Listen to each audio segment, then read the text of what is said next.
وعلی آلہ وصحابہ اجمعین۔ نبی مکرم شفیع اعظم رحمت عالم صلی اللہ تعالی علیہ وآلہ وسلم کے ارشاد انور کا مفہوم ہے، تمہارا درود پاک پڑھنا تمہارے دلوں کی پاکیزگی کا سبب ہے۔ ہم سب بارگاہ اقدس میں ہدیہ اصلاۃ والسلام پیش کریں۔ الصلاۃ والسلام علیکہ یا سیدی یا رسول اللہ وعلی آلک وصحابک یا سیدی یا حبیب اللہ۔ گرامی قدر حضرات، سلسلہ علم و ادب میں آج یوم فرقان، مسلمانوں کا پہلا عظیم معرکہ جو اہل حق اور دشمنان اسلام کے مابین پیش آیا، واقعہ بدر، غزوہ بدر، انشاءاللہ عز و جل آج ہم اس عنوان پر آپ سے گفتگو کریں گے۔ غزوہ بدر کا پس منظر جاننے کے لیے کچھ باتوں کو سمجھنا ضروری ہے۔ نبی مکرم صلی اللہ تعالی علیہ وآلہ وسلم مکہ المکرمہ سے ہجرت فرما کر مدینہ عالیہ منورہ میں تشریف لائے۔ ظاہری بات ہے کہ یہ ہجرت اللہ تعالیٰ کے حکم سے ہوئی اور مکہ کے جو حالات سازگار نہیں تھے اہل اسلام کے لیے، طرح طرح کی تکالیف اور دقتیں اور مشکلیں تھیں۔ بہرحال مدینہ منورہ میں آقا کریم علیہ السلام کی آمد ہوئی، یہاں حضور کی جلوہ گری ہوئی۔ ہجرت کے بعد بظاہر تو یہ لگتا تھا کہ کفار و مشرکین یہ اپنی دسیسہ کاریوں سے اور اسلام دشمن پالیسیوں سے باز آ جائیں گے، لیکن ایسا نہ ہو سکا۔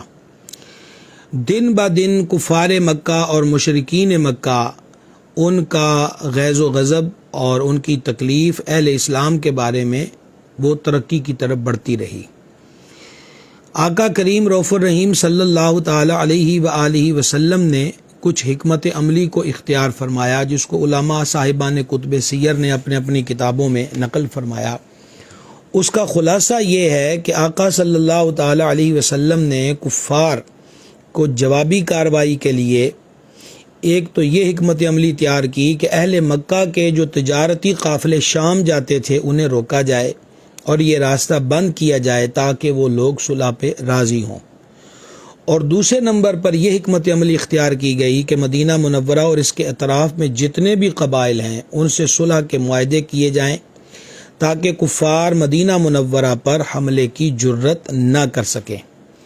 اسی حکمت عملی کو عملی جامہ پہنانے کے لیے بنفس نفیس ہمارے آقا و مولا صلی اللہ تعالی علیہ وآلہ وسلم بھی مختلف قبائل کی طرف تشریف لے گئے، اور اس کے لیے دیگر صحابہ کرام علیہ رضوان کے چھوٹے چھوٹے قافلے بھی مختلف مقامات پر بھیجے گئے، اور چھوٹے چھوٹے قافلے مقرر کیے گئے جو کفار مکہ کے تجارتی قافلوں اور ان کی آمد و رفت کی کو دیکھا کرتے تھے، ان کو واچ کیا کرتے تھے۔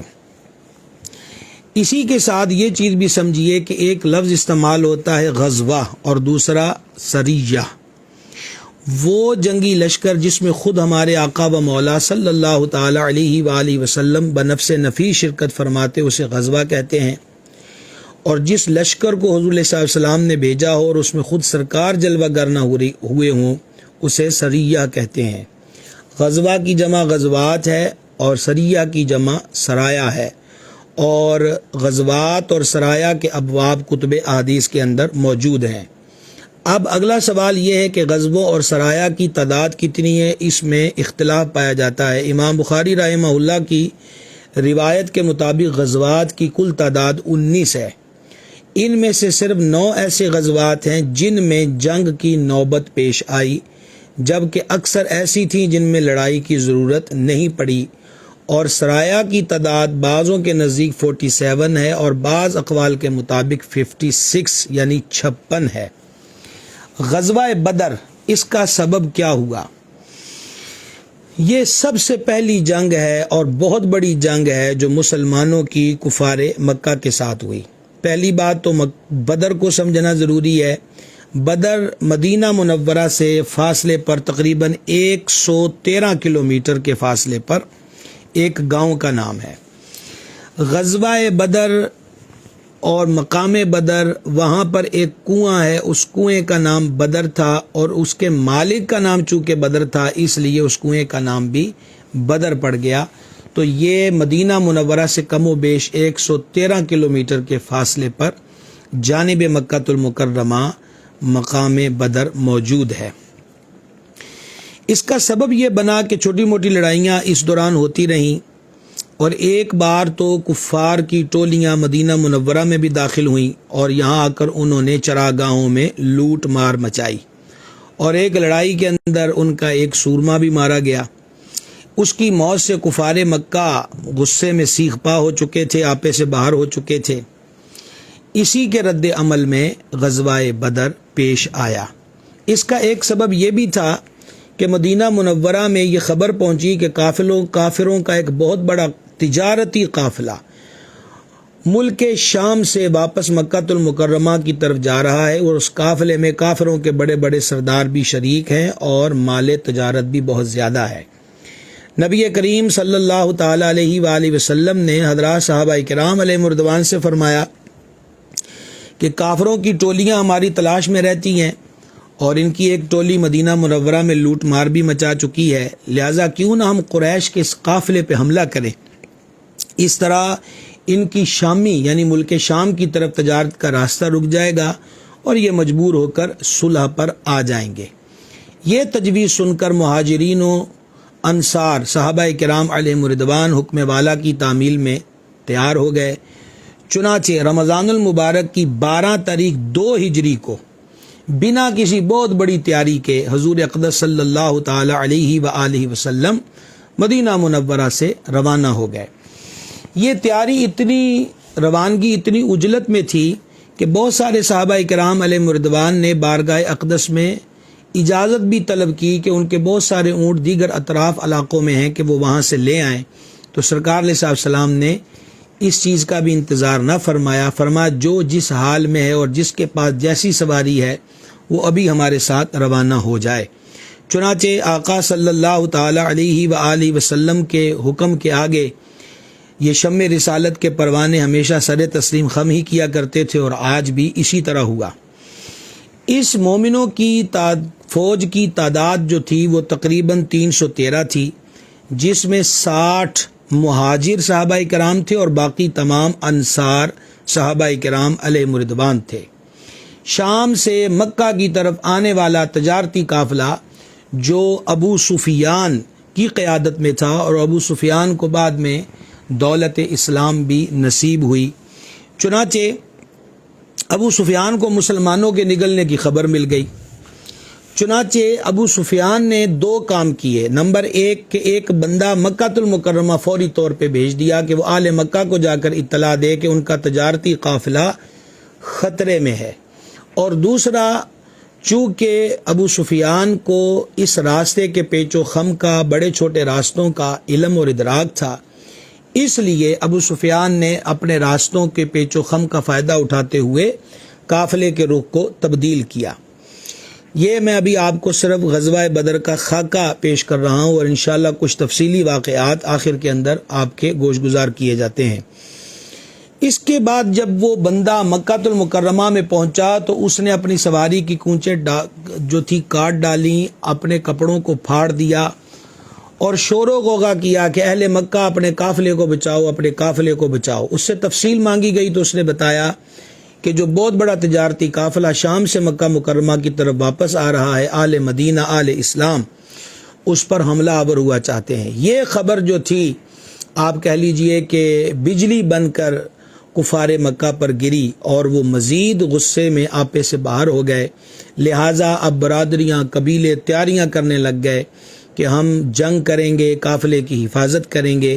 چنانچہ اس تیاری میں کم و بیش 1000 اور بعض اقوال کے مطابق یہ تعداد 9 سے 950 سے 1000 کے درمیان تھی، جو کہ بہت بڑا قافلہ تھا اور پوری تیاری کے ساتھ تھا، مکمل طور پہ مسلح تھے، اور کفار قریش مکہ المکرمہ سے روانہ ہو گئے۔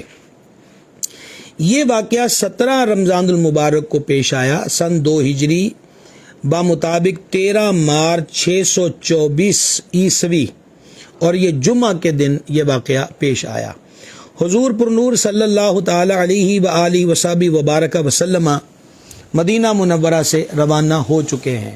شمع رسالت کے پروانے آقا و مولا صلی اللہ تعالی علیہ وآلہ وسلم کی معیت میں حضور کے ساتھ ہیں۔ قافلہ بڑھتا جا رہا ہے، اہل ایمان کے پاس ساز و سامان کی کثرت نہیں ہے، لیکن ان کا بھروسہ حضور صلی اللہ تعالی علیہ وآلہ وسلم کی نسبت اور قرب پر تھا۔ جان عالم صلی اللہ تعالی علیہ وآلہ وصحبہ وبارک وسلم جب مدینہ منورہ سے نکلے تو 1 میل کے فاصلے پر بیر ابی عتبہ پر لشکر گاہ مقرر ہوا۔ یہاں سرکار علیہ السلام نے آل ایمان کے لشکر کا جائزہ لیا، اور جو چھوٹی عمر کے صحابہ کرام علیہ مردوان تھے، جن میں سیدنا عبداللہ ابن عمر، حضرت برع بن عازب، حضرت انس بن مالک، حضرت جابر، زید بن حارث اور رافع بن خدیج رضی اللہ تعالی عنہم، ان حضرات کو نبی کریم علیہ السلام نے ان کی چھوٹی عمروں کی وجہ سے واپس کر دیا۔ لیکن گرامی کا حضرات، یہ سوچنے کی بات ہے کہ عمریں چھوٹی ہیں، جذبے کس قدر جوان تھے۔ آقا صلی اللہ تعالی علیہ وسلم کا قرب، حضور سے محبت، حضور کے حکم کی تعمیل میں آن کی آن میں تیار ہو کر ہمراہ قافلہ ہو گئے۔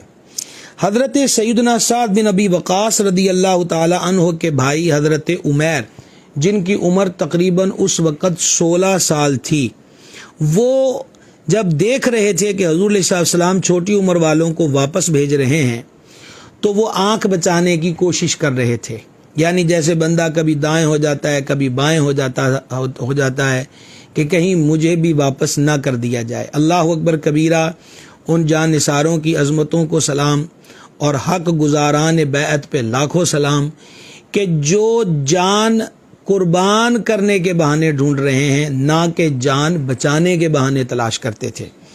نبی مکرم صلی اللہ تعالی علیہ وسلم کی نگاہ تو پہ سرکار کی نگاہ ہے۔ آقا علیہ السلام نے ان کو بھی حکم فرمایا کہ تم بھی واپس چلے جاؤ۔ یہ سن کر وہ رونے لگ گئے۔ حضور اقدس علیہ السلام نے جب ان کا یہ جذبہ صادق دیکھا تو سرکار صلی اللہ تعالی علیہ وسلم نے ان کو شمولیت کی اجازت دی۔ نہ صرف اجازت دی بلکہ وہ پیٹی جو تلوار لٹکانے کے لیے کندھے پہ ڈالتے ہیں اور اسے تلوار کا پرتلا کہتے ہیں، وہ آقا علیہ السلام نے خود اپنے مبارک ہاتھوں سے ان پر سجایا۔ نبی مکرم صلی اللہ تعالی علیہ وآلہ وصحبہ وبارک وسلم کے ساتھ صرف 70 اونٹ، 2 گھوڑے اور 308 مجاہدین تھے۔ اب آپ حیران ہوں گے کہ 313 کا عدد آپ سنتے ہیں، اور لیکن 308 کا مطلب کیا ہوا؟ اصل میں 8 صحابہ کرام اور بھی تھے جو بوجہ عذر شامل نہیں ہو سکے، لیکن سرکار علیہ السلام نے ان کو بھی بدریوں میں شامل فرمایا اور ان کو بدر میں ملنے والا مال غنیمت بھی عطا کیا۔ اس لیے یہ بقیہ حضرات بھی اصحاب بدر میں شامل ہیں۔ ان میں سے 8 تو مہاجرین تھے۔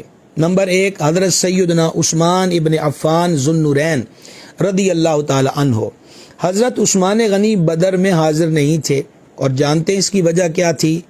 وجہ یہ تھی کہ ان کی اہلیہ معظمہ نبی مکرم صلی اللہ تعالی علیہ وآلہ وسلم کی شہزادی پاک حضرت سیدہ طیبہ طاہرہ مخدومہ سیدتنا رقیہ صلی اللہ تعالی علی ابیہا و علیہ وبارک وسلم ان دنوں میں سخت بیمار تھیں۔ آقا صلی اللہ تعالی علیہ وسلم نے حضرت ذو النورین کو ان کی تیمارداری میں رہنے کا حکم ارشاد فرمایا۔ جب اللہ تعالی نے اہل اسلام کو غزوہ بدر میں فتح عطا فرمائی اور فتح کی یہ خبر بدر سے مدینہ منورہ عالیہ میں پہنچی، تو اس وقت سرکار علیہ السلام کی شہزادی حضرت ذو النورین کی زوجہ پاک سرکار سیدتنا مخدومہ رقیہ صلی اللہ تعالی علی ابیہا و علیہ وبارک وسلم کو قبر انور میں اتارا جا رہا تھا۔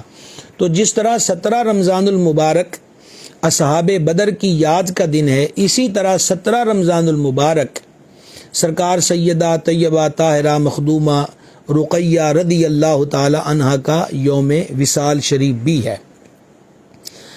اب آقا علیہ السلام کی عطاؤں کا عالم دیکھیے کہ حضور علیہ السلام نے حضرت ذو النورین کے لیے نہ صرف بدر کا مال غنیمت بھی اسی تعداد میں عطا ہوا جو بقیہ شرکاء کو ملا، بلکہ ساتھ یہ بھی فرمایا کہ عثمان کو ثواب بھی پورا ملے گا۔ اور حضرت طلحہ بن عبید اللہ اور حضرت سعید بن زید، یہ دونوں حضرات وہ خوش بخت ہیں جو عشرہ مبشرہ میں شامل ہیں۔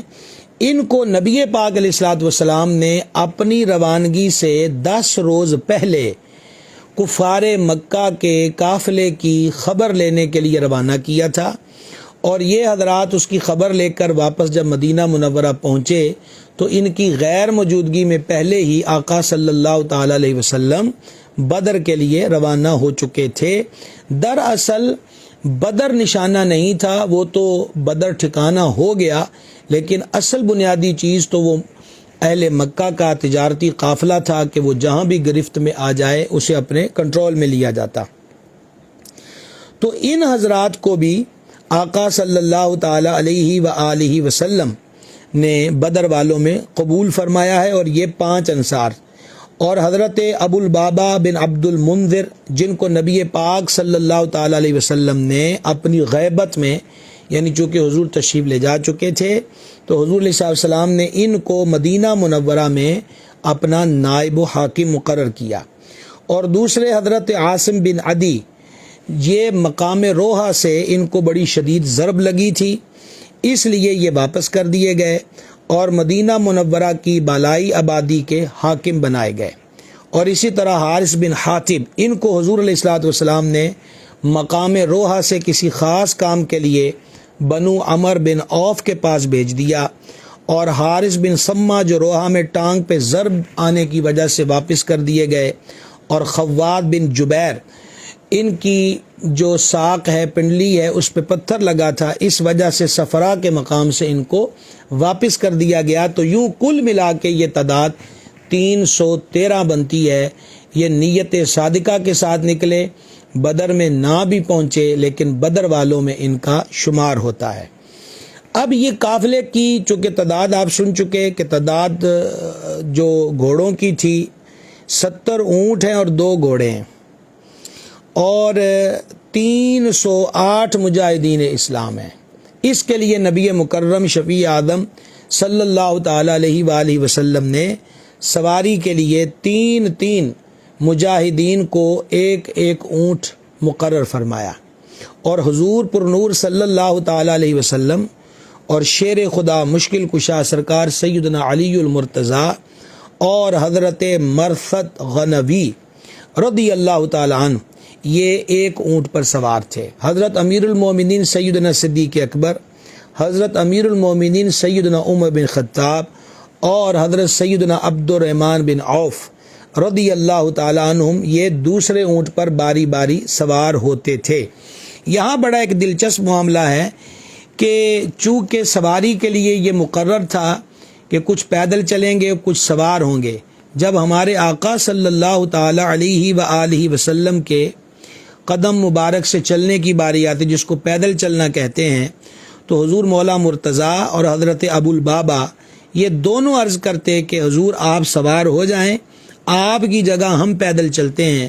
تو مصطفیٰ جان رحمت صلی اللہ تعالی علیہ وآلہ وسلم فرماتے تم پیدل چلنے پر مجھ سے زیادہ قادر نہیں ہو، اور نہ میں تمہاری نسبت اجر کا کم خواہاں ہوں۔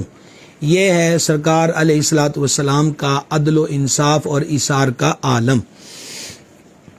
گرامی قدر حضرات، اس کے بعد نبی مکرم صلی اللہ تعالی علیہ وسلم مقام روحہ سے چل کر صفرا کے قریب پہنچے، یہ بھی ایک جگہ کا نام ہے۔ تو آپ نے حضرت بس بن عمر اور عدی بن ابی زغبہ کو قریش کے قافلے کی خبر لانے کے لیے بھیجا۔ وہ بدر میں پہنچے اور وہاں سے یہ سن کر خبر آئے کہ کل یا پرسوں کافروں کا لشکر بدر میں پہنچے گا۔ ابو سفیان کو شام میں خبر لگ گئی کہ حضور علیہ السلام قافلے کی واپسی کا انتظار کر رہے ہیں، اس لیے اس نے حجاز کے قریب پہنچ کر ضمضم بن عمر کو 20 مسقال سونے کی اجرت پر بھیجا، اور یہ میں آپ کو بتا چکا کہ اس نے جا کر پکارا کہ اہل مکہ آگے بڑھو آگے بڑھو، تمہارے قافلے کو نقصان ہو رہا ہے۔ گرامی قدرات، اہل مکہ کے قافلے کی تیاری میں شیطان لعین بھی موجود تھا، اور یہ سراقہ بن مالک کی صورت میں ظاہر ہوا، اور اللہ تبارک و تعالیٰ نے سورہ انفال کے اندر اس کا تذکرہ بھی فرمایا، ترجمہ سیدی اعلیٰ حضرت کے قلم سے، اور جب کہ شیطان نے ان کی نگاہ میں ان کے کام بھلے کر دکھائے اور بولا آج تم پر کوئی شخص غالب آنے والا نہیں اور تم میری پناہ میں ہو۔ یعنی مومنین کے قافلے میں عشق، توحید، اللہ کی ذات پہ توکل اور بھروسہ اور مصطفیٰ جان رحمت صلی اللہ تعالی علیہ وسلم کے قرب پر یقین کامل، اور کفار کی تیاری میں غیظ و غضب، تکبر، انا اور ابلیس لعین کی مشاورت شامل تھی۔ چنانچہ یہ قافلہ تیار ہوا، بڑے بڑے قبائل کے لوگ اس قافلے کے اندر شریک ہوئے۔ نہ صرف کافروں کے لشکر میں مرد تھے بلکہ عورتیں بھی تھیں، آلات موسیقی بھی تھے، شراب بھی ان کے ساتھ تھی۔ چنانچہ اس قافلے کو جو کفار کا لشکر تھا، اس کے لیے دعوت کا سلسلہ بھی روزانہ بڑے وسیع پیمانے پر کیا جاتا تھا۔ قریش کے بڑے بڑے امراء جیسے عتبہ بن ربیعہ، حارث بن عامر، نضر بن حارث، ابو جہل، امیہ، یہ باری باری ہر روز 10 اونٹ ذبح کرتے اور لوگوں کو کھلاتے تھے۔ عتبہ بن ربیعہ جو قریش کا سب سے بڑا معزز رئیس تھا، یہ اس پورے قافلہ کفار کا سپہ سالار تھا۔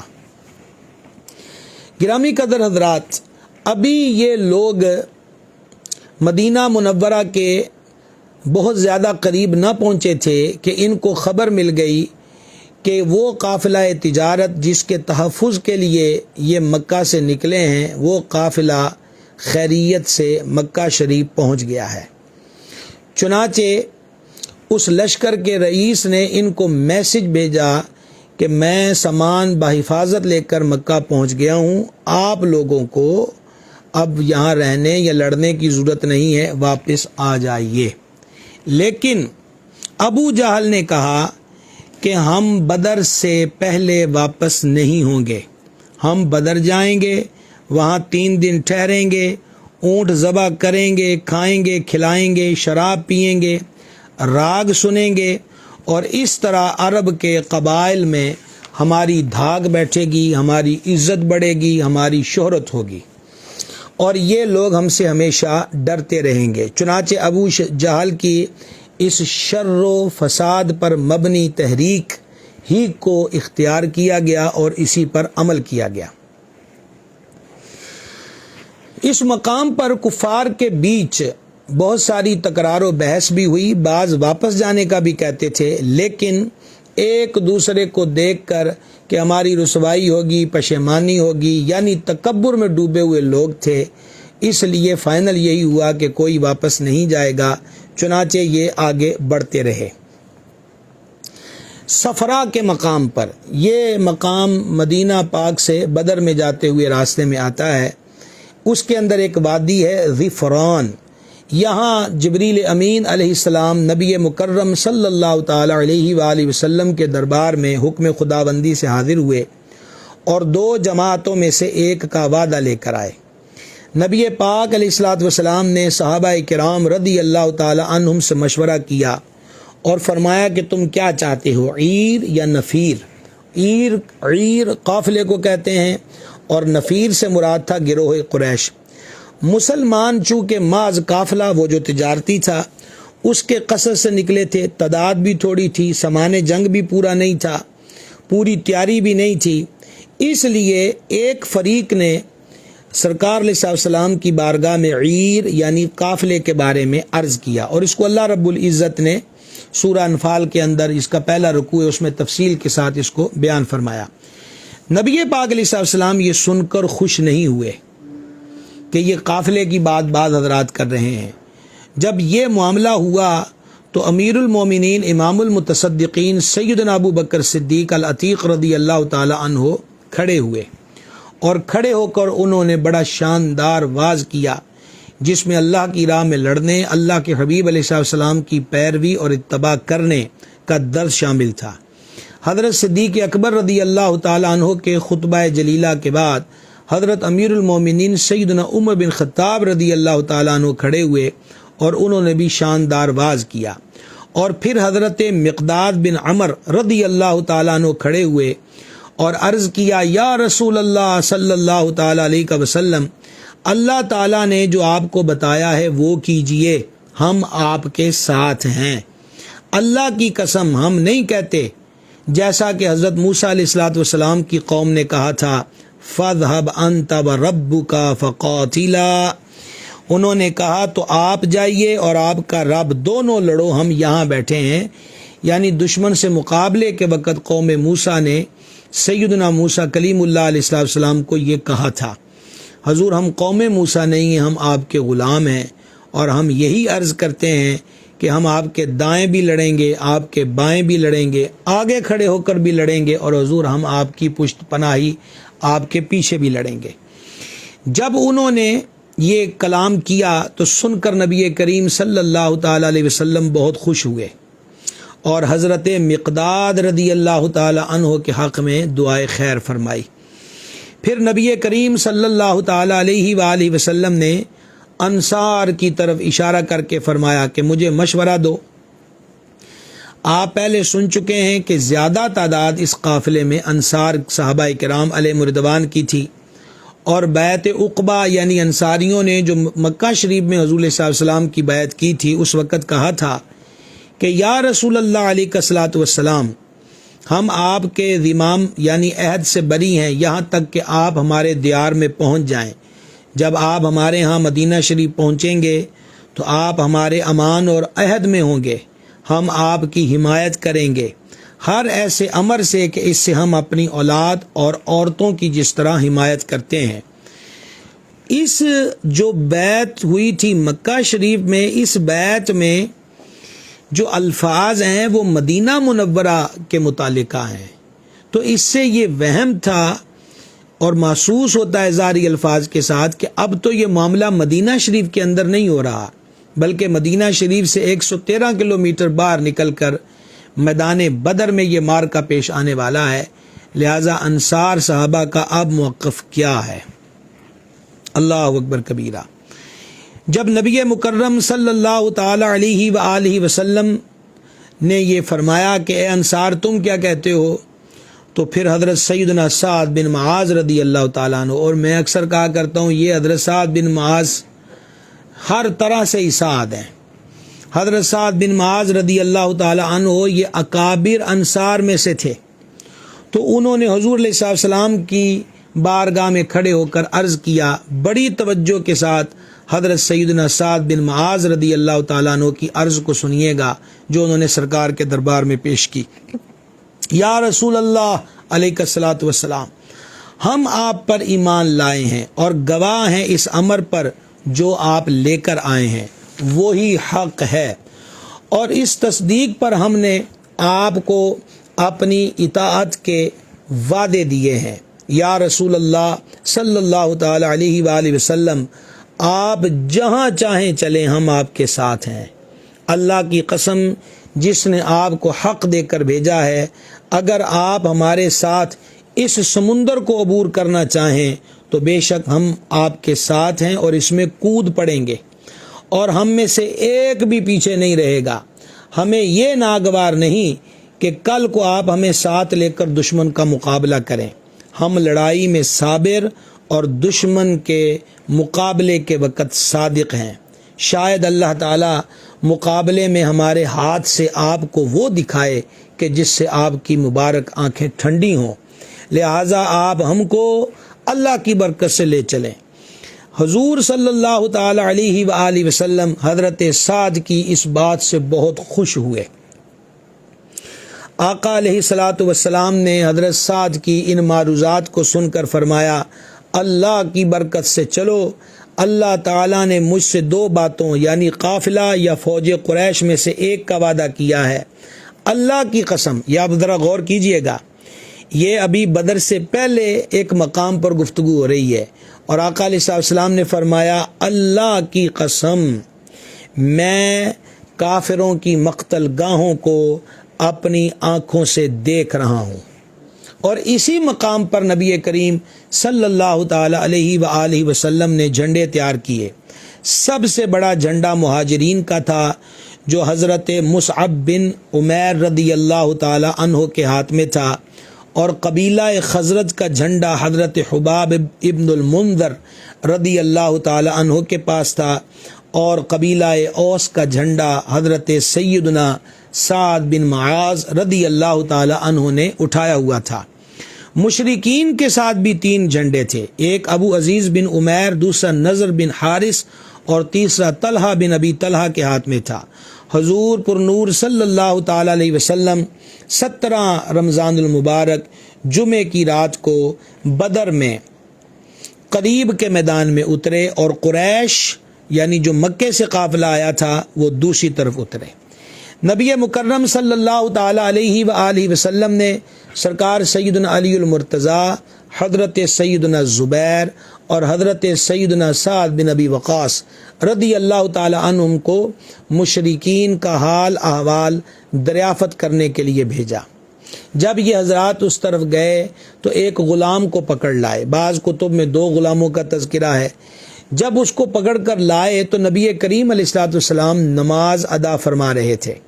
صحابہ کرام علیہ رضوان نے اس غلام سے پوچھا، کیا تم ابو سفیان کے ساتھی ہو؟ تو انہوں نے جواب دیا، نہیں، ہم تو قریش کو پانی پلانے والے ہیں، قریش نے ہمیں پانی پلانے کے لیے بھیجا ہے۔ اس پر صحابہ کرام علیہ رضوان نے ان کو مارا کہ شاید یہ جھوٹ بول رہا ہے۔ جب وہ مار سے اس کو درد ہوا اور درد سے بے چین ہوا تو کہنے لگا کہ ہاں، ہم ابو سفیان کے ساتھی ہیں۔ اتنے میں حضور پر نور علیہ الصلوۃ والسلام نماز سے فارغ ہوئے، اور دیکھیے ہمارے آقا علیہ الصلوۃ والسلام کی نگاہ مبارک کا عالم، فرمایا جب یہ تم سے سچ بول رہا تھا تو تم نے مانا نہیں اور اس کو مارنے لگ گئے، اور جب یہ مار کھا کے جھوٹ بولنے لگا ہے تو تم نے اس کو چھوڑ دیا ہے۔ اللہ کی قسم، اس نے سچ کہا ہے، یہ قریش کا ہی ساتھی ہے۔ پھر نبی پاک صلی اللہ علیہ وسلم نے اس سے پوچھا تو اس نے جواب دیا، اس نے کہا کہ یہ جو سامنے ریت کا بہت بڑا ٹیلا ہے نا، اس کے پیچھے ہیں۔ سرکار علیہ السلام نے فرمایا، بتاؤ ان کی تعداد کتنی ہے؟ وہ بولے کہ وہ کہنے لگا کہ مجھے کنفرم تعداد معلوم نہیں ہے۔ نبی پاک علیہ السلام نے فرمایا، وہ روزانہ کھانے کے لیے کتنے اونٹ ذبح کرتے ہیں؟ تو اس نے کہا کہ ایک دن وہ 10 اونٹ اور ایک دن 9 اونٹ ذبح کرتے ہیں۔ تو حضور علیہ السلام نے فرمایا، پھر وہ 1000 اور 900 کے درمیان ہے، اور بات بھی یہی تھی کہ وہ تقریباً 950 تھے۔ پھر نبی پاک علیہ السلام نے اس بندے سے پوچھا کہ مکے سے کون کون آیا ہے؟ تو وہ کہنے لگا کہ عتبہ بن ربیعہ، شیبہ بن ربیعہ، ابو جہل بن ہشام، ابو البختری بن ہشام، حکیم بن حزام، نوفل بن خویلد، حارث بن عامر بن نوفل، طعیمہ بن عدی ابن نوفل، نضر بن حارث، زمعہ بن اسود، امیہ بن خلف، اور پسران حجاج، سہیل بن عمر بن عبد ود۔ جب یہ نام سنے تو نبی پاک صلی اللہ تعالی علیہ وسلم نے حضرات صحابہ کرام علیہ رضوان سے فرمایا، لو، مکے نے اپنے جگر پارے تمہاری طرف بھیج دیے ہیں۔ پس نبی کریم علیہ الصلوۃ والسلام نے جلدی کوچ کرنے یعنی آگے بڑھنے کو حکم دیا، تو کوچ کر کے وہاں جو کنویں تھے بدر میں، اور جو کنواں بدر میں سب سے زیادہ قریب تھا، اس پر اترے۔ حضرت سیدنا حباب بن منذر رضی اللہ تعالیٰ عنہ نے عرض کیا، حضور اجازت عطا کریں تو میں ایک عرض پیش کروں؟ فرمایا کہو۔ عرض کی کہ اس جگہ ہمارا قیام ٹھیک نہیں ہے، آپ ہم کو اس کنویں پر لے جائیں جو قریش کے سب سے زیادہ یعنی جہاں ان کا قافلہ ٹھہرا ہے سب سے زیادہ اس کے قریب ہے۔ میں بدر سے اور اس کے کنووں سے واقف ہوں، وہاں ایک میٹھے پانی کا کنواں ہے جس کا پانی ختم نہیں ہوتا، تو ہم وہاں جا کر ایک حوض بنا لیں گے اور اس سے پئیں گے اور جنگ کریں گے، اور باقی کنووں کو بند کر دیں گے تاکہ کفار کو پانی نہ ملے۔ ادھر یہ صحابی حضور سے عرض کر رہے ہیں، اور ادھر جبریل پاک علیہ الصلوۃ والسلام بارگاہ میں حاضر ہوئے اور اللہ کی طرف سے یہ پیغام لائے کہ یا رسول اللہ علیہ السلام، اپنے اس غلام کی عرض کو قبول کیجئے، اس کی رائے درست ہے۔ ایک معاملہ یہ بھی تھا کہ بدر میں جہاں مسلمانوں نے قیام کیا تھا وہ ریتلی جگہ تھی، اور ریتلی جگہ میں بندے چلیں یا سواریاں ان کی چلیں، اس سے ان کے پاؤں جو ہیں وہ زمین میں دھنستے ہیں۔ اور جہاں کفار ٹھہرے تھے وہ چٹیل جگہ تھی، جس کو ہماری پنجابی میں پدری جگہ کہتے ہیں، اور انہوں نے وہاں کنویں بھی بنا لیے تھے اور حوض میں پانی بھی جمع کر لیا تھا۔ اچھا، پھر بعض مسلمانوں کو غسل کی حاجت تھی، اور غسل کی بھی ضرورت تھی، وضو کی بھی حاجت ہے، اور پانی جو ہے وہ یہاں پر موجود نہیں ہے۔ اب یہ جو کنڈیشن ہے، کنڈیشن کیا ہے کہ یہاں پر کم و بیش 313 ہیں، وہاں 950 سے 1000 کے قریب ہیں، وہ کنویں پر قابض ہو چکے ہیں اور چٹیل جگہ پر ہیں۔ اہل ایمان کا پڑاؤ جس جگہ پر ہے وہ جگہ ریتلی ہے، چلنے میں دقت ہے، پاؤں زمین میں دھنستے ہیں۔ یہاں خوراک بھی اس پیمانے پر موجود نہیں ہے، اور وہاں 10 اونٹ ذبح کر کے کھلائے جاتے ہیں، شراب چلتی ہے، گانے گائے جاتے ہیں، عورتیں راگ سناتی ہیں، ناچ گانے کا سلسلہ چلتا ہے۔ اس طرح بعض حضرات کو غسل کرنا ہے، ان پہ غسل فرض ہو چکا ہے اور پانی موجود نہیں ہے۔ تعداد میں بھی فرق ہے، مسلح ہونے میں بھی فرق ہے، میدانی اقامت کی کنڈیشن میں بھی فرق ہے۔ تو شیطان لعین نے اپنا یہاں پر ایک وار چلایا، اور اس وار کو کہتے ہیں بد دلی پھیلانا۔ چنانچہ اس نے اپنے وسوسوں کو عام کرنا شروع کر دیا کہ تم کیسے حق پر ہو سکتے ہو، تم تو پہ تو غسل فرض ہے، پانی بھی تمہارے پاس نہیں ہے، تعداد بھی تھوڑی ہے، مسلح بھی نہیں ہو، اسلحے کی کثرت بھی نہیں ہے، وغیرہ وغیرہ وغیرہ۔ عرشوں کے مالک جل جلالہ نے سورہ انفال کے اندر اس چیز کو بیان فرمایا کہ مالک کریم نے شیطان کی اس بد دلی پھیلانے کی جو تحریک تھی اس کی کاٹ کیسے کی۔ اللہ رب العزت فرماتا ہے، ترجمہ سیدی اعلی حضرت کے قلم سے، جب اس نے تمہیں اونگ سے گھیر دیا تو اس کی طرف سے تسکین تھی، اور آسمان سے تم پر پانی اتارا کہ تمہیں اس سے ستھرا کر دے، اور شیطان کی ناپاکی تم سے دور فرما دے، اور تمہارے دلوں کی ڈھارس بندھائے، اور اس سے تمہارے قدم جما دے۔ اللہ تعالیٰ نے حضرات صحابہ کرام علیہ مردوان پہ نیند ڈال دی، جم کر بارش ہوئی، بے غسلوں کے غسل ہو گئے، جو حوض خالی تھے وہ پانی سے بھر گئے، ریت پر بارش پڑی تو وہ جم گئی، اس پہ چلنا آسان ہو گیا، اور جہاں کفار ڈیرا لگائے ہوئے تھے وہاں پھسلن ہو گئی، ان کو چلنے کے اندر بھی دقت ہو گئی، کیچڑ وہاں بن چکی تھی۔ تو یہ بھی وہ موقع ہے کہ جہاں آسمانی مدد اہل ایمان کے لیے پہنچتی ہے اور شیطان کی بددلی پھیلائے کو کاٹ دیا جاتا ہے۔ مصطفیٰ جان رحمت شفیع امت صلی اللہ تعالی علیہ وآلہ وسلم کے لیے بدر میں اونچی جگہ پر کھجوروں کا ایک چھپر بنایا گیا، عریش اس کو کہتے ہیں، خیمہ، کہ سرکار بلائی حصے پہ رونق افروز ہوں۔ حضرت امیر المومنین امام الواسرین شیر خدا مشکل کشا کرم اللہ تعالی وجہ الکریم فرماتے ہیں کہ ہمارے درمیان مشاورت چل رہی تھی کہ آقا صلی اللہ تعالی علیہ وسلم کے اس خیمہ مبارک پر حفاظت کے لیے کون مامور ہوگا۔ کہتے ہیں کہ ابھی ہم باہم مشاورت کر رہے تھے کہ حضرت صدیق اکبر اس اونچے ٹیلے سے جہاں سرکار علیہ السلام کے لیے خیمہ کھجوروں کا چھپر جو تھا اس سے بنایا گیا تھا، صدیق اکبر ننگی تلوار لیے وہاں کھڑے تھے، اور وہ فرمانے لگے کہ آپ سب کو اس فکر کی ضرورت نہیں ہے، ابو بکر اس کام کے لیے حاضر ہے۔ یہ سیدنا صدیق اکبر عتیق و اطہر کا نصیب ہے کہ ہجرت کی رات بھی حضور علیہ السلام کے ساتھ غار میں 3 راتیں گزارتے ہیں، اور بدر میں بھی اس خیمے میں حضور اور صدیق پاک کے سوا کوئی اور نہیں تھا۔ سیدنا صدیق اکبر رضی اللہ تعالی عنہ اس مقام پر بھی سرکار علیہ السلام کی حفاظت پر مامور نظر آتے ہیں۔ کل لڑائی ہونا ہے، اور آج حضور اقدس علیہ الصلاۃ والسلام بدر کے میدان میں رونق افروز ہوتے ہیں۔ یہ جو اب آپ کو میں روایت سنا رہا ہوں یہ صحیح مسلم کے اندر ہے۔ نبی کریم علیہ الصلاۃ والسلام نے اپنی چھڑی مبارک سے نشان لگائے، اور نشان لگا کے فرماتے ہیں کہ کل فلاں بن فلاں مر کے یہاں گرے گا، کل فلاں بن فلاں مر کے یہاں گرے گا۔ ایک ایک کافر کا نام اس کی ولدیت کے ساتھ لیا اور نشان لگایا۔ اس میں کتنی غیب کی خبریں ہیں، کل کی خبر بھی دی، کون مرے گا اس کی خبر بھی دی، کب مرے گا اس کی خبر بھی دی، کہاں مرے گا اور مر کے گرے گا اس کی خبر بھی دی۔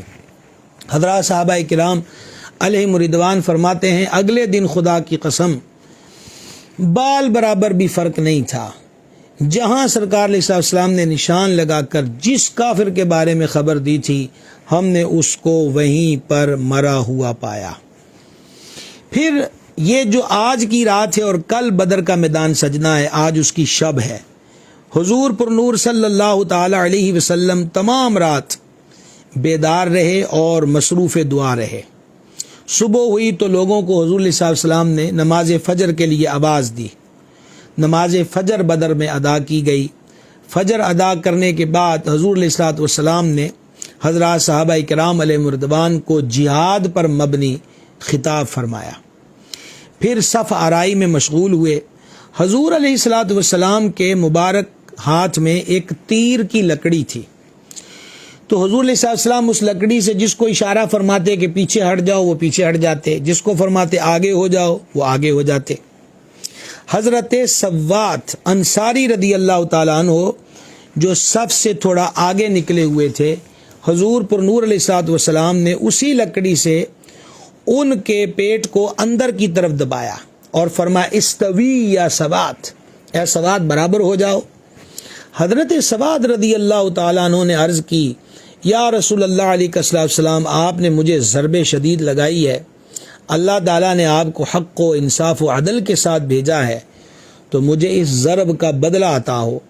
یہ سن کر نبی پاک علیہ السلام نے چھڑی بھی ان کو دے دی اور اپنے شکم مبارک سے قمیص مبارک کو بھی اٹھا دیا اور فرمایا لو اپنا قصاص لے لو، اپنا بدلہ لے لو۔ اس پر حضرت سواد حضور کے قریب ہونے لگے۔ نبی کریم صلی اللہ علیہ وسلم کے وجود کے جب بالکل قریب ہو گئے تو حضور کے مبارک گلے سے لپٹ گئے اور سرکار کے پیٹ مبارک اور بعض کتابوں میں کہ حضور کی مہر نبوت کو چومنا شروع کر دیا۔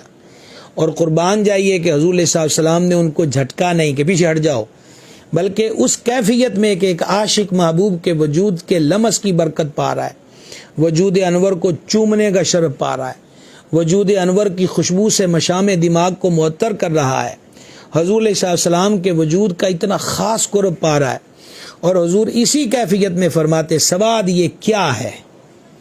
تو حضرت سواد نے عرض کی یا رسول اللہ علیہ السلام، میدان سج گیا، شہادت کا ارمان سینے میں بسا ہے، اور میرے سامنے یہ ایک موقع تھا کہ میں شہید ہونے سے پہلے آپ کے وجود انور کو چوم لوں، اس کے مس کی برکت پالوں، آپ کے وجود انور کے قرب کے فیض کو پالوں۔ آپ غور کیجئے کہ حضرات صحابہ کرام علیہ رضوان حضور علیہ السلام سے کس طرح محبت کرتے تھے، حضور کے جسم انور کا بوسہ لینے کو وہ کتنا بڑا اعزاز سمجھتے تھے کہ میدان کارزار میں شہادت سے پہلے وہ اس چیز کو کتنی بڑی نعمت سمجھ رہے تھے کہ حضور علیہ السلام کے جسم انور سے مس ہوا جائے اور بوسہ لیا جائے۔ تو سرکار نے یہ سن کر حضرت سواد کو دعا سے نوازا۔ کیا کریمی ہے سرکار علیہ السلام کی۔ اسی دوران مشرکین مکہ بھی نمودار ہو گئے۔ نبی پاک علیہ السلام نے جب ان کی تعداد دیکھی، تعداد تو بہت زیادہ تھی، تو سرکار اقدس صلی اللہ تعالی علیہ وآلہ وسلم نے دعا فرمائی الہی یہ قریش فخر و تکبر کرتے آ پہنچے ہیں اور چاہتے ہیں کہ تیرے ساتھ جنگ کریں اور تیرے رسول کو جھٹلائیں، اے خدا عز و جل میں اس مدد کا انتظار کر رہا ہوں جس کا تو نے مجھ سے وعدہ کیا ہوا ہے۔ جب دونوں طرف صفیں سیدھی ہو چکیں تو عمیر بن وہب جمحی کو لشکر اسلام کی تعداد معلوم کرنے کے لیے مشرکین مکہ نے بھیجا۔ وہ جب لشکر اسلام میں آیا اور دیکھ بھال کی تو واپس جا کے کہنے لگا کہ مسلمان کم و بیش 300 ہیں، ان کے ساتھ 70 اونٹ 2 گھوڑے ہیں۔ اے گروہ قریش، میں نے دیکھا ہے کہ ان کی اونٹوں کے پالان موتوں کو اٹھائے ہوئے ہیں۔ اب مدینہ منورہ کا پرانا نام یثرب ہے، تو اس نے وہ استعمال کیا کہ یثرب کے آپ پاشی کے کام آنے والے اونٹ زہر قاتل سے لدے ہوئے ہیں، ان کو اپنی تلواروں کے سوا اور کوئی پناہ نہیں، وہ گونگے ہیں، کلام نہیں کر سکتے اور سانپوں کی طرح زبانیں نکال رہے ہیں۔ اور کہنے لگا خدا کی قسم میری رائے میں ان میں سے ایک شخص بھی قتل نہیں ہو سکتا جب تک کہ وہ تم میں سے ایک ایک کو قتل نہ کر لے، اور جب وہ تم میں سے اپنی تعداد کے برابر قتل کر دیں گے تو اس کے بعد تمہارا جینا کیسا ہوگا، اس لیے تم آپس میں مشورہ کر لو۔ یہ کافروں کا بھیجا ہوا نمائندہ اہل اسلام کے قافلے کی رپورٹ جا کے ان کو دے رہا ہے۔ یہ تبصرہ غیر جانبدار تبصرہ ہے کہ وہ جاسوسی اور تفشیش احوال کے لیے آیا ہے، اور جا کر وہ کیا جذبہ بتا رہا ہے اہل ایمان کا کہ وہ لوگ پورے عزم کے ساتھ ہیں، ان کے اونٹوں پر موتیں سوار ہیں، ان کی تلواریں تمہارے اب خون کی پیاسی ہیں، وہ تعداد میں تھوڑے ہیں لیکن ان کو کمزور نہ سمجھنا۔ میں بارے دیگر اس جملے کی طرف توجہ دلانا چاہتا ہوں، یہ کافروں کے نمائندے کا تبصرہ تھا۔ اس سے آپ اندازہ کیجئے کہ حضرات صحابہ کرام علیہم رضوان کس عزم سے، کس قوت سے، کس بہادری سے اور کس دلیری کے ساتھ میدان بدر میں اپنے آقا و مولا صلی اللہ تعالی علیہ وسلم کی ہمراہی میں کھڑے تھے۔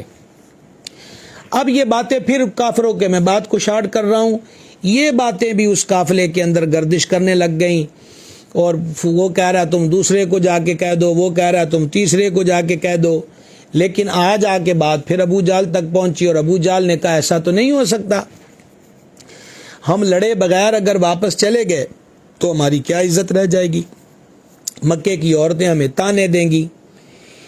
گرامی قدر حضرات، اس طرح جنگ کے لیے باقاعدہ طور پر آغاز ہو گیا۔ مسلمان اپنی صف پہ قائم تھے۔ نبی کریم علیہ الصلوۃ والسلام نے اپنے غلاموں سے فرمایا میری اجازت کے بغیر لڑائی نہ کرنا۔ اسی وقت نبی مکرم شفیع اعظم علیہ الصلوۃ والسلام پر نیند غالب آ گئی۔ سرکار سیدنا ابو بکر صدیق رضی اللہ تعالیٰ عنہ نے عرض کی یا رسول اللہ علیہ الصلوۃ والسلام، قریش ہم پر آ پڑے ہیں۔ سرکار اقدس علیہ الصلوۃ والسلام بیدار ہو گئے۔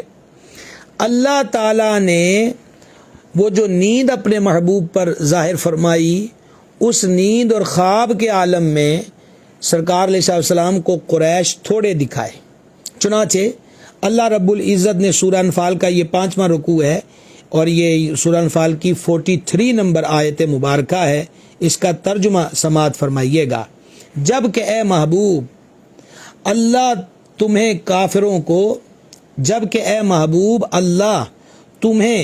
کافروں کو تمہاری خوابگاہ میں تھوڑا دکھاتا تھا، اور اے مسلمانوں اگر وہ تمہیں بہت کر کے دکھاتا تو ضرور تم بزدلی کرتے اور معاملے میں جھگڑا ڈالتے، مگر اللہ نے بچا لیا، بے شک وہ دلوں کی بات جانتا ہے۔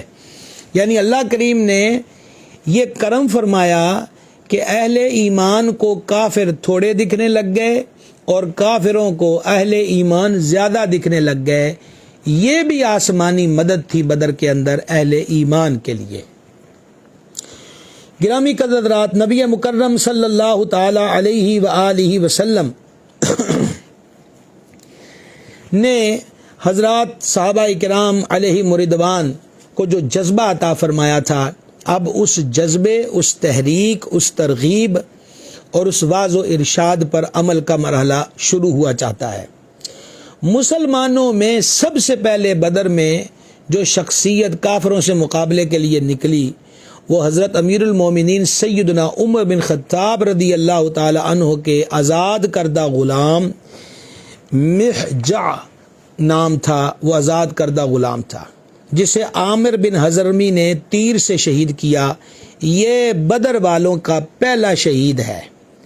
اور پھر انصار میں سے حضرت حارثہ بن سراقہ رضی اللہ تعالی عنہ شہید ہوئے۔ بعد ازاں نبی کریم صلی اللہ تعالی علیہ وآلہ وسلم نے مسلمانوں کو ترغیب دی اور فرمایا جنت کی طرف بڑھو جس کا عرض آسمان و زمین ہے۔ یہ سن کر حضرت عمیر بن حمام انصاری رضی اللہ تعالیٰ عنہ عرض کرنے لگے آقا کیا جنت کا عرض آسمان و زمین ہے؟ فرمایا ہاں۔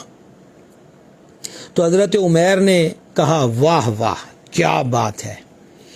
تو جب حضرت عمیر نے یوں کہا تو نبی مکرم صلی اللہ تعالی علیہ وسلم نے فرمایا یہ تو نے واہ واہ کیوں کہا ہے؟ تو حضرت عمیر رضی اللہ تعالیٰ نے عرض کی یا رسول اللہ علیہ الصلوۃ والسلام فقط اس امید پر کہ میں اہل جنت میں سے ہو جاؤں۔ تو جب ان کا یہ شوق حضور علیہ السلام نے ملاحظہ فرمایا تو سرکار اقدس علیہ الصلوۃ والسلام نے فرمایا بے شک تو اہل جنت میں سے ہے۔ اس کے بعد حضرت عمیر رضی اللہ تعالیٰ عنہ نے چمڑے کے تھیلے سے چھوارے نکال کر کھانا شروع کیے اور پھر کہنے لگے اگر میں زندہ رہوں یہاں تک کہ یہ چھوارے کھا لوں تو یہ تو پھر بڑی لمبی زندگی ہے۔ یہ کہہ کر انہوں نے وہ جو چھوارے تھے نا پاس تھے وہ پھینک دیے، اور گویا وہ یہ چھوارے پھینک کر کہہ رہے تھے کہ جتنا ٹائم چھوارے کھانے پہ لگانا ہے تو وہ ٹائم کیوں نہ دشمنوں سے لڑ کے شہادت کی دہلیز پر پہنچا جائے، اور پھر کھانا جو ہے وہ جنت کا ہی کھایا جائے، پھر یہ سوکھی کھجوروں پر اکتفا کیوں۔ اور اس طرح وہ دشمنان اسلام سے لڑے اور لڑتے لڑتے شہادت کا جام نوش فرما لیا۔ گرامی قدرات، آج بدر کا یہیں تک کا واقعہ، اسی پر ہم اکتفا کرتے ہیں۔ انشاءاللہ عز و جل کل ہم اسی بات اور سلسلہ کلام کو لے کر آگے بڑھیں گے اور انشاءاللہ ذکر کریں گے مزید مولا مرتضیٰ کرم اللہ تعالی وجہ الکریم کی جلوہ گری اور سید الشہداء ام مصطفیٰ سرکار امیر حمزہ رضی اللہ تعالی عنہ کی جاں بازیاں، اہل ایمان کا شہادت کا جام نوش کرنا، مزید خدائی مدد کا، فرشتوں کا، جبریل امین کا میدان بدر میں حاضر ہونا، یہ ساری باتیں انشاءاللہ تعالی کل کے سلسلے میں ذکر کریں گے۔ تو آپ سب حضرات کو کل کے سلسلے کی آج ہی دعوت ہے، 10:30 ٹائم ہو چکا ہے، آج ہی آپ کو دعوت ہے کہ کل بھی اس کو سماعت کریں اور دیکھیں کہ اہل ایمان کا یہ پہلا معرکہ کس جمع مردی کے ساتھ تھا اور اللہ رب العزت نے اہل حق کو کس طرح فتح و نصرت سے نوازا۔ محمد بلاول، محمد عمیر اور جناب نور آصف صاحب اور محمد اعظم اوان صاحب، طارق ذیشان صاحب، جناب سب کو خوش آمدید۔ محمد فیصل جنید صاحب ہیں، کامران صاحب ہیں جناب سلام، اور ملک فیضان صاحب ہیں سلام۔ جن جن حضرات نے لکھا وعلیکم السلام ورحمۃ اللہ وبرکاتہ۔ کاشف رضا صاحب ہیں، رانا غلام قادر جویہ صاحب ہیں، جناب کو بھی خوش آمدید ہیں آپ حضرات کو۔ شیخ طاہر محمود صاحب ہیں اور لکھا ہے کہ گھر میں بیٹھ کر اپنی فیملی کے ساتھ دیکھ رہے ہیں، ماشاءاللہ اللہ آپ کے گھرانے کو سلامت رکھے۔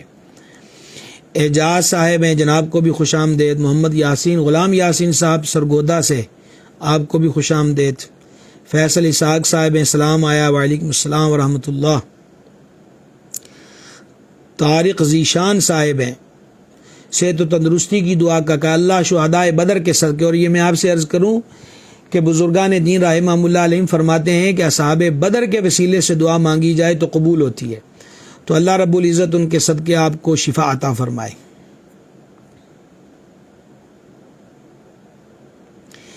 اکرام جی، آپ کو بھی خوش آمدید۔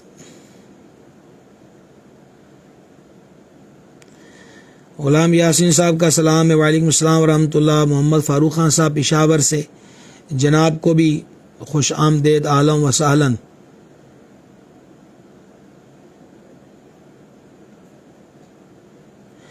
اور غلام یاسین صاحب نے نئی دکان میں خیر و برکت کی دعا کا لکھا، اللہ تعالیٰ شہداء بدر، شرکائے بدر کے طفیل اس نئی دکان رزق حلال میں برکت عطا فرمائے۔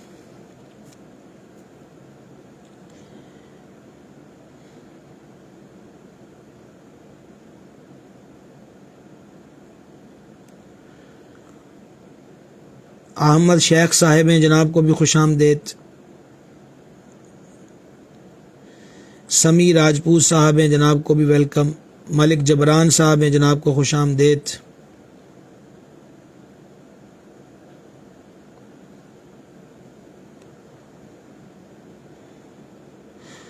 محمد ثقلین رضا قادری صاحب ہیں، محمد طلحہ سونو میاں چنو سے، محمد ذیشان سعید صاحب، آپ سب حضرات کو خوش آمدید۔ کاشف جی شیخ صاحب ہیں، جناب کو بھی خوش آمدید۔ مولانا محمد منیر احمد رضوی صاحب، آپ کو بھی مرحبا۔ شیخ محمد سعید صاحب ڈجکوٹ سے، جناب کو خوش آمدید۔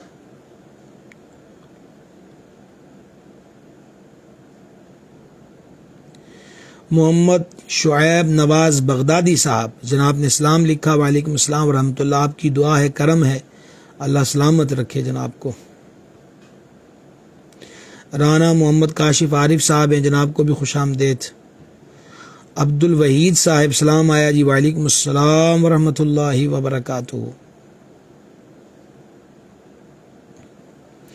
نور آصف صاحب نے لکھا ہے ایسا جامع بیان پہلے نہیں سنا، آپ کی محبت جناب۔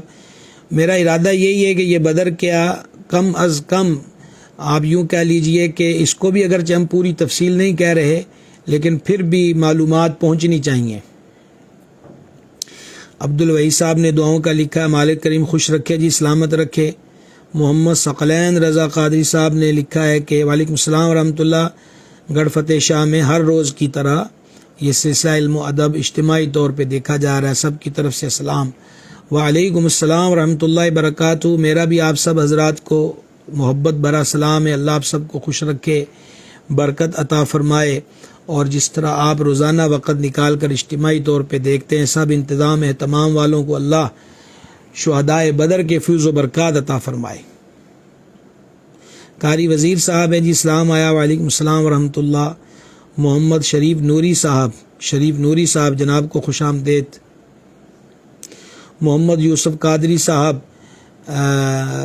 ساہیوال سے سلام آیا جی، وعلیکم السلام ورحمۃ اللہ۔ علامہ منیر رضوی صاحب نے اسلام لکھا اور جلد مدینہ شریف کی حاضری کی دعا، مالک کرے، وعلیکم السلام ورحمۃ اللہ۔ اللہ کریم بدر والوں کی خیرات عطا کرے، آپ کو ہمیں سب کو مدینہ شریف کی بعد اب حاضریاں عطا فرمائے۔ گلزار احمد قادری صاحب ہے، جناب کو بھی خوش آمدید۔ ملک محسن کبیر صاحب جناب نے اسلام محبت بھیجا ہے، وعلیکم السلام ورحمۃ اللہ وبرکاتہ۔ اللہ کریم آپ سب کو خوش رکھے، برکت عطا فرمائے۔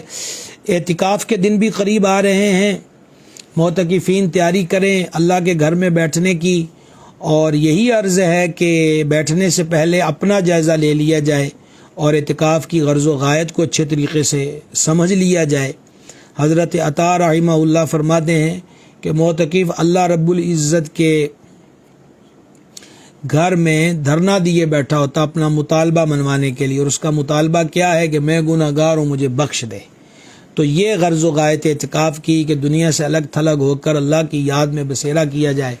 اس لیے معتکفین حضرات کی خدمت میں گزارش ہے کہ ہمارے ہاں یہ جو سوالات آتے رہتے ہیں، اعتکاف میں بیٹھ کے سگریٹ پی سکتے ہیں کہ نہیں، اعتکاف میں بیٹھ کے حقہ پی سکتے ہیں کہ نہیں، اعتکاف میں بیٹھ کے پان کھا سکتے ہیں کہ نہیں، اعتکاف میں بیٹھ کر موبائل کا استعمال کر سکتے ہیں کہ نہیں، باہر دوست آئیں تو ان سے مل سکتے ہیں کہ نہیں۔ سب سے پہلا ان سوالوں سے پہلا سوال یہ ہے کہ اعتکاف پر بیٹھنا کیوں ہے؟ تو اس کا مقصد اپنی مغفرت پانا ہے، اللہ کے دربار میں عرض کرنا ہے، فریاد کرنا ہے، اپنے مطالبے پر متوجہ رہنا ہے۔ تو پھر یہ موبائلوں کے اور سگریٹوں کے اور یاروں کی ہم جولیوں کے سوالات کس لیے؟ تمام چیزوں کو ترک کر کے درگاہ سمدیت پر بیٹھا جائے، اپنے مقصد کو پایا جائے اور اس مقصد پر استقامت اختیار کی جائے۔ مولا مرتضیٰ شیر خدا کرم اللہ تعالی وجہ الکریم فرماتے تھے استقامت آدھی کامیابی ہے۔ تو بندہ عزم کے ساتھ بیٹھے، موبائل کی ضرورت پڑتی ہے سادہ موبائل رکھیں، کیونکہ اسلحہ جب پاس ہوتا ہے تو چلنے میں دیر نہیں لگتی۔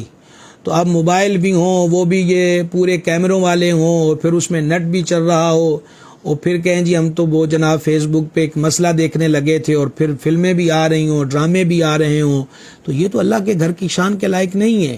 اس پاک پروردگار کا دیار ہے، اس کا گھر کہلاتا ہے مسجد۔ اس لیے معتکفین اعتکاف پر بیٹھنے سے پہلے غور کر لیں کہ میرے اعتکاف پر بیٹھنے کا مقصد کیا ہے، اور میں اس مقصد کو پانے کے لیے کتنا تیار ہوں۔ اور اگر تیاری پائیں تو بسم اللہ قدم بڑھائیں، اللہ رب العزت کی رحمت بندوں کو آوازیں دے رہی ہے، اس کے گھر کو آباد کیجئے اور خود دنیا اور آخرت کو آباد کرنے کا سامان پائیے۔ لیکن اگر اعتکاف کو پکنک پارٹیوں میں بدلنا ہے کہ آج فلاں صاحب سحری لائیں گے، فلاں صاحب افطاری لائیں گے، پھر دو سباب کے جھمگٹے ہوں گے، پھر بیٹھ کر شغل مذاق کی باتیں ہوں گی، قصے چھڑیں گے، وہ باہر کی رپورٹیں لا کر معتکفین کو پیش کریں گے اور یہ اس پر اپنے تبصرے فرمائیں گے، تو پھر ایک کام کیا جائے اور وہ یہی ہے کہ پھر بندہ اپنے گھر میں رہے، کیونکہ حدیث شریف میں یہ مضامین موجود ہیں کہ ایک وقت آئے گا کہ لوگ مسجدوں میں شور کریں گے، دنیا کی باتیں کریں گے، تم ان کے پاس مت بیٹھنا، ان کو اللہ سے کوئی کام نہیں، اللہ کو ان سے کوئی کام نہیں۔ حدیث میں موجود ہے کہ مسجد میں ہنسنا قبر میں اندھیرا لاتا ہے، روایات میں مضمون موجود ہے کہ مسجد کے اندر مباح بات کی بھی اجازت نہیں ہے، اور مسجد کے اندر کلام بندگی نیکیوں کو برباد کر دیتا ہے۔ اس لیے مسجد اللہ کا دربار، اعتکاف کی غرض و غایت یہ سامنے رکھ کر پھر قدم اعتکاف کی طرف بڑھایا جائے۔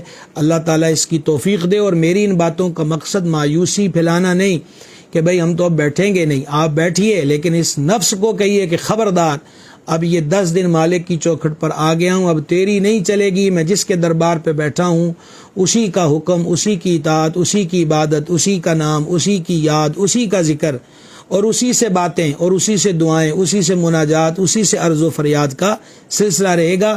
اور اس یقین کے ساتھ بیٹھیں گے تو انشاءاللہ عز و جل دنیا اور آخرت کی برکات حاصل ہوں گی، اور اللہ ایسے اعتکاف کی دولت ہم سب کو عطا فرمائے۔ محمد اعجاز رضوی صاحب ہیں جی، یہ شکر گڑھ توہانہ بارڈر سے ہیں، جناب کو بھی خوش آمدید۔ قاری وزیر صاحب پشاور سے ہیں، ماشاءاللہ آپ کو بھی خوش آمدید۔ قاری انعام الحق رضوی صاحب ماشاءاللہ مکہ شریف میں غالباً ہوں گے، تو مکہ شریف میں دعاؤں میں یاد رکھیے، اللہ تعالیٰ آپ کے قافلے کو سلامت رکھے، اور یہ حرمین کی حاضریاں تمام مسلمانوں کو ملتی رہیں، اور حرمین کی حاضریوں والے باادب رہیں۔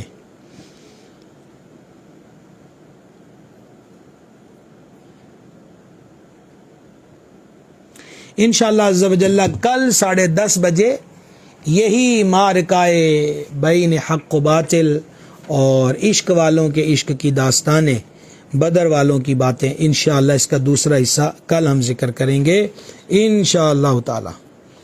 صلی اللہ تعالی علی حبیبہ سیدنا و مولانا محمد وعلی آلہ و صحابہ اجمعین۔ الہی ہماری حاضری کو قبول فرما، ہمارے گناہوں کو معاف فرما، ہماری خطاؤں سے درگزر فرما۔ اصحاب بدر، شہدائے بدر کا واسطہ ہمیں نیک کاموں کی توفیق دے، برے کاموں سے محفوظ رکھ۔ شہدائے بدر، اصحاب بدر کا واسطہ مولا ہمارے ماں باپ پہ رحمت فرما، جن کے گھروں میں ماں باپ یا ایک صورت میں بھی نعمت موجود ہے ان کو لمبی صحت و شفا والی زندگیاں عطا فرما، اولاد کو خدمت کی توفیق دے۔ جن کے ماں باپ میں سے کوئی فوت ہو گیا، شہدائے بدر کے صدقے ان کی بخشش فرما، ان کی قبروں پہ رحمتوں کا نزول فرما۔ تمام مسلمان مردوں، تمام مسلمان عورتوں کی بخشش فرما۔ میدان بدر میں اہل حق کی مدد فرمانے والے پاک پروردگار فلسطینیوں کی مدد فرما۔ پھر یہودی گنڈے مسجد اقصیٰ کے نمازیوں پر، بچوں پر، بچیوں پر، بیٹیوں پر، بہنوں پر تشدد کر رہے ہیں، ظلم کر رہے ہیں، مولا کرم فرما، کرم فرما، ان کی تقدیر بدل دے، آزادیاں عطا فرما۔ یہ دل خراش باتیں کس کے دربار میں فریاد کرے، تو ہی مالک ہے، کرم فرما، کرم فرما، رحم فرما۔ مسجد اقصیٰ کو آباد کرنے والوں کو آبادیاں دے، اور کفار کے ظلم و جبر کو خاک میں ملا دے، ان کے غرور اور طاقتوں کو خاک میں ملا دے، اور مسجد اقصیٰ اور فلسطینیوں کو آزادیاں عطا فرما۔ عالم اسلام کی خیر فرما، ہمارے وطن پاکستان کی خیر فرما۔ شہدائے بدر، اصحاب بدر کا واسطہ بیماروں کو شفا دے دے، بے روزگاروں کو روزگار دے دے، مقروضوں کو قرضوں سے نجات دے دے، جن کے گھروں میں پریشانیاں ناچاقیاں ہیں دور فرما دے، خیر عطا کر دے۔ جن کے مریض اسپتالوں میں ہیں، شہدائے بدر کے صدقے انہیں شفا، سلامتی اور صحت عطا فرما۔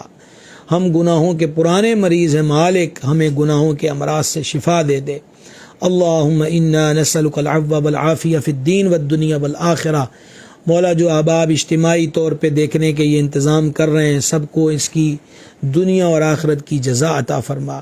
وصلی اللہ تعالی علی خیر خلقہ سیدنا و مولانا محمد وعلی آلہ وسلم۔